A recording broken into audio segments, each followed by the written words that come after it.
Hi everyone, welcome to week 4. You should have hopefully had an opportunity to look at my comments on the discussion and your assignments. For those of you who are late with assignments or who have missed some discussions, please be in touch with me. I've emailed some of you because we have such a small class. I know I've mentioned this before. Your participation in the discussions is super, super important, not just for yourself, but for everybody else. So I won't keep hammering away at that. Just please participate with some frequency in the posts and let us know what you're thinking. So in week 4, you're going to be learning about infants and toddlers and also about the preschool years and school readiness.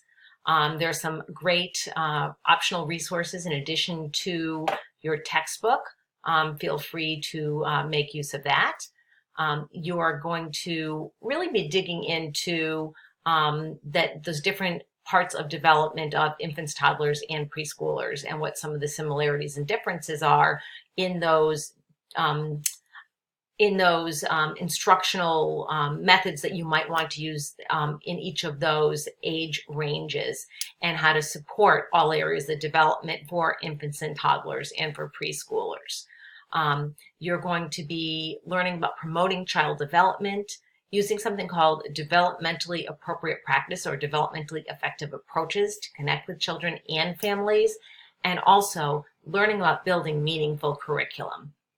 So those are really the NAYC, the National Association for the Education of Young Children standards that we're going to be working on. So for our assignments this week, you are going to be discussing the impact of play. And I know that many of you have brought play into the discussions we've had already. And you may have noticed that sort of a big deal for me, this whole idea of learning through play, that children's work is play.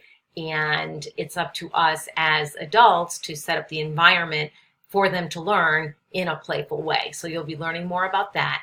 And then your written assignment is going to be about kindergarten readiness.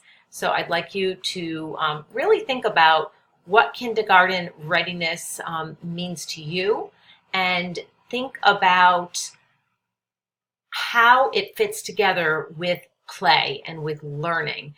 And I would also think about if you've seen things or experienced things that you thought weren't really developmentally effective, how does that sort of color your thinking about what should happen in kindergarten classrooms? There's been a lot of talk about overly academic kindergarten and preschool that's been part of, I guess, the news over the past few years. So if you do some research, you'll be interested to find out those kinds of things.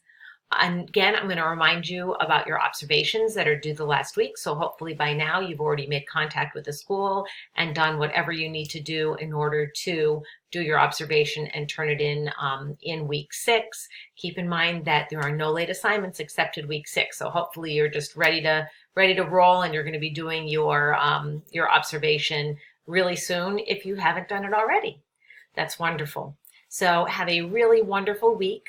You know how to get a hold of me, either my office hours that are stated in with the course information, or send me an email. I will typically get back to you within an hour. And if you really need to talk to me, just send me an email and we will find a time to talk if the office hours don't work. I really want all of you to be very successful in this course, and I'm looking forward to hearing more from everybody next week. Thanks a lot and have a great week.